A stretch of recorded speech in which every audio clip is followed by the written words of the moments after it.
Everybody, so what was I doing there? So that was just a little late night blowing over really like a B flat 7 kind of open section, and then I went into the bridge from Rhythm Changes, which is really the chord changes from a tune called I Got Rhythm by George Gershwin, which has spawned many different compositions using those chord changes. But the bridge of Rhythm Changes, at its most simple, goes to the 3 chord, then the 6, and to the 2 to the 5. It's really an extended turnaround, and they're usually a string of dominant chords. So if it was in the key of B flat, in the bridge it would go to a D7, the 3 chord, G7, the 6, C7, the 2, and F7, the 5 chord. And that's what I was blowing on in the bridge, and I actually put in a couple little double stops to outline the changes quietly underneath. And then on the last section of that solo, you heard me play probably a low bass line under that. I started playing the actual changes for Rhythm Changes to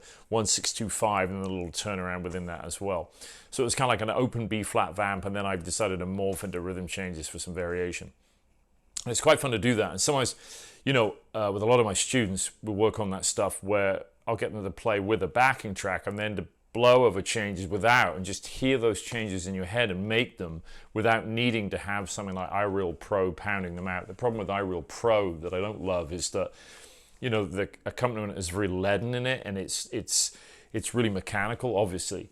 And this doesn't really replicate very well like playing with real musicians who may play substitute changes, may feed you suggestions as a soloist, you know, and you as a soloist might feed them suggestions where you want to go harmonically. So that's one of the problems with it. Sometimes I prefer playing over changes with no accompaniment, but just hearing the changes in my head. It's really a skill that's worth developing. There's a lot of weird stuff online, you know, people talking about soloing concepts. And I just wanted to talk, you know, it's Christmas. I hope everyone had a great time, great holiday.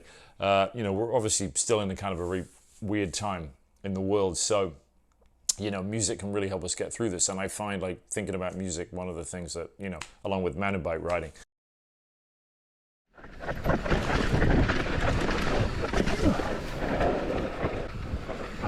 So, you know, in terms of like developing soloing, one of the things I always say to people, and the best teachers I had did the same, transcribe, as in work out what's going on off recordings from musicians you admire, you know. And even if you aren't particularly, say, a fan of, like, for instance, bebop, there's so much great vocabulary from the 50s and 60s, from the bop era and post-bop, hard bop, and then getting into the 70s, that it's a shame not to at least address some of that, you know. If any of you are interested in that, there's so many great, you know, albums to check out and transcribe from. Miles Davis, Kind of Blue, great tune. So What? Miles' solo on that is amazing.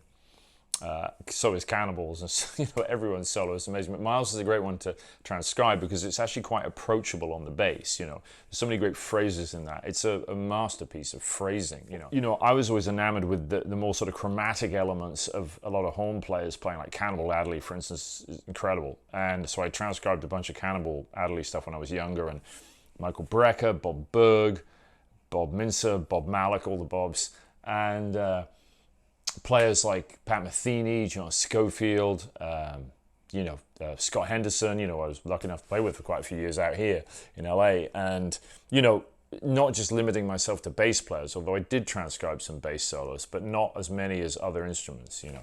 So it's a really good thing to do. So I thought you guys might just appreciate, you know, maybe some of my thoughts on that. Other albums that you might want to check out.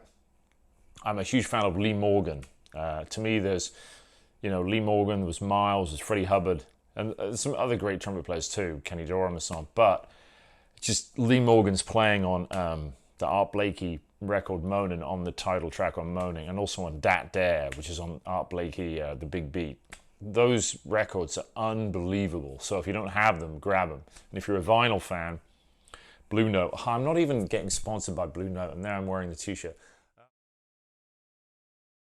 Find a good teacher. That's really not a bad thing to do. As many of you know, I love mountain biking, and I'm still, I'm not an expert rider. I guess I'm an intermediate.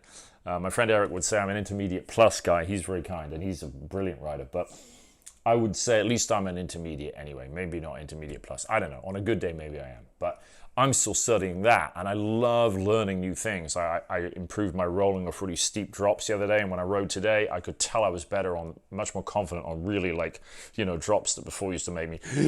So study with somebody. You're studying when you transcribe, but also get a good teacher. It doesn't have to be me. It could be anybody that you find good, but try and find someone that has real playing experience. As one of my friends says, someone who has real flight time, And hopefully you dug a bit of playing there too. It's kind of fun. I see a lot of guys playing wall basses, but not so many guys playing jazz on walls, And as much as I love using the fretless and my fretted for different things, they're great basses to play like jazz lines on too, and they have a great sound for walking as well. So anyway, see you on the next video. Okay, so I couldn't leave you guys without giving you at least a look at the records I was talking about. So I'm going to take you through these ones I mentioned. This is the Art Blakey pair. This is Art Blakey and the Jazz Messengers, the Big Beat. This is on that Blue Note Classic label. They sound fantastic. They're mastered by a guy called Kevin Gray, who's an amazing mastering engineer. And these sound really great. Like I said, I think you can find them, get them direct from Blue Note, or go to Amazon, This is Art Blakey and the Jazz Messengers. I've actually got an original 60s one, which sounds incredible, but this sounds really great, and it's cheap. That's Moanin'. Another one I forgot to mention earlier, which is just fantastic. You want a great version of Autumn Leaves. Something Else, which is a Cannibal Adderley record.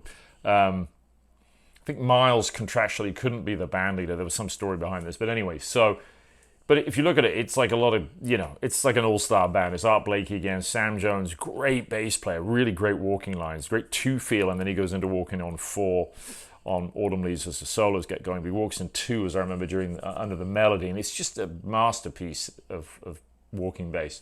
Obviously, Miles is on this, and Hank Jones on piano. What a band, and Cannibal leading the session. Cannibal solo on Autumn Leaves is it's indescribably good. This is a great record. This is an original. This is actually I've got a mono and a stereo. This is a stereo Black Label Mercury one. Wow, you're getting a vinyl video today. And there it is. It's with the original laminated, beautiful jack. Isn't that great? That's Cannibal Quintet in Chicago. And then this is the best-selling jazz album of all time, I believe. And that's Miles's Kind of Blues. This is from the, I think it's Sony Legacy. These are cheap too, like $20-something.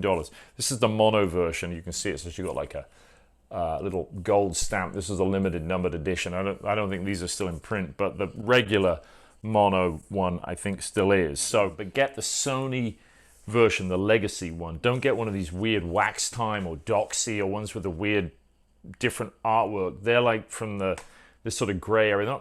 They're not exactly bootlegs. There's some public domain thing, but they aren't mastered from a good source, and they don't sound great. So get one that sounds good, and especially if you have a turntable. Obviously, if not, get the high-res download or whatever. But if you have a turntable, it's worth getting the good vinyl version. So there you go. I hope that was helpful. So we got a bit on bass, a bit on vinyl today, and I'll see you on the next one.